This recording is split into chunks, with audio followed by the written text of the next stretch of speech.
تعلمون شيئا وجعل لكم السمع والأبصار والأفئدة لعلكم تشكرون. بسم الله الرحمن الرحيم. وإذ قال ربك للملائكة إني جاعل في الأرض خليفة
Terjemahan perkata surat Al-Mu'minun ayat 12-14 yaitu, dan sungguh kami telah menjadikan manusia dari saripati dari tanah.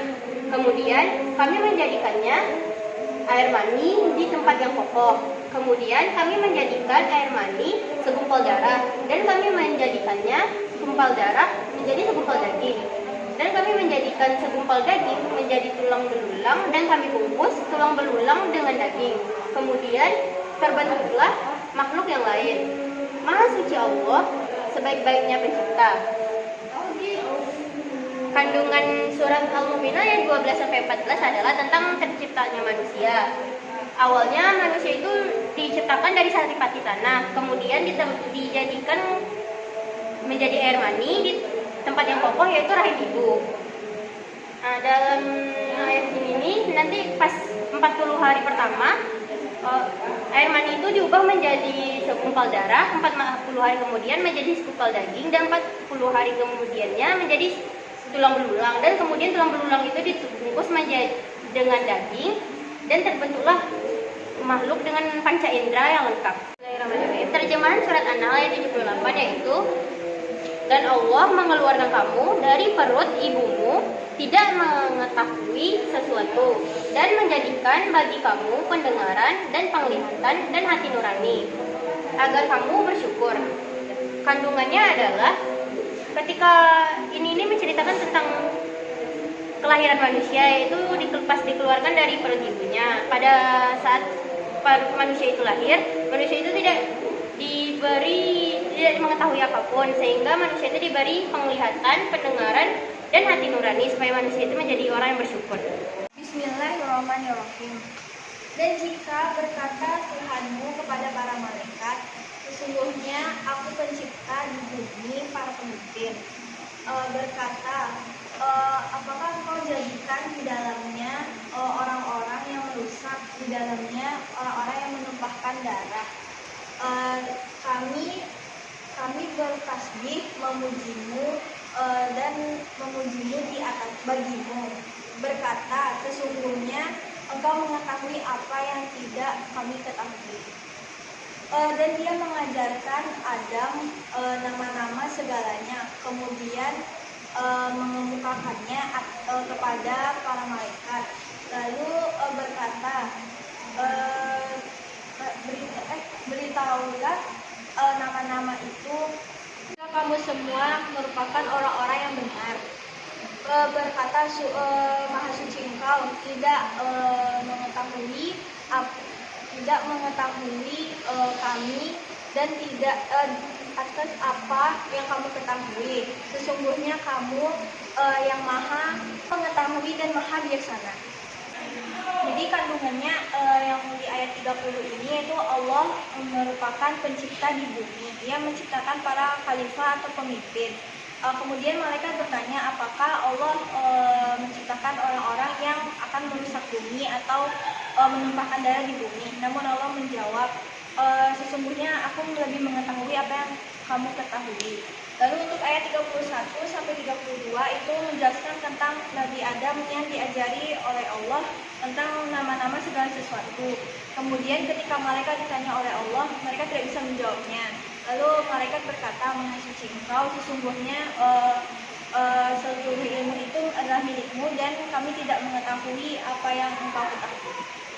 Dan tidaklah aku menciptakan jin dan manusia kecuali untuk menyembahku. Kandungan dari azariyat ini yaitu Allah menciptakan jin dan manusia untuk menyembah Tuhannya, yaitu Allah. Bismillahirrahmanirrahim. Dari Zaid bin Wahab dari Abdullah berkata kepada kami Rasulullah SAW, dan dia orang yang jujur lagi jujur. Jika salah satu di antara kalian dikumpulkan penciptaannya di perut ibunya 40 hari, kemudian tercipta di dalam pada saat itu alaqatan zigot misal dalik, seperti itu 40 hari. Kemudian dikirimkan malaikat meniupkan kepadanya ruh, dan ditetapkan 4 perkara, yaitu rezeki, ajal, amal, bahagia atau sengsara. Walladzi la ilaha ghairuha. dan tidak ada Tuhan selainnya.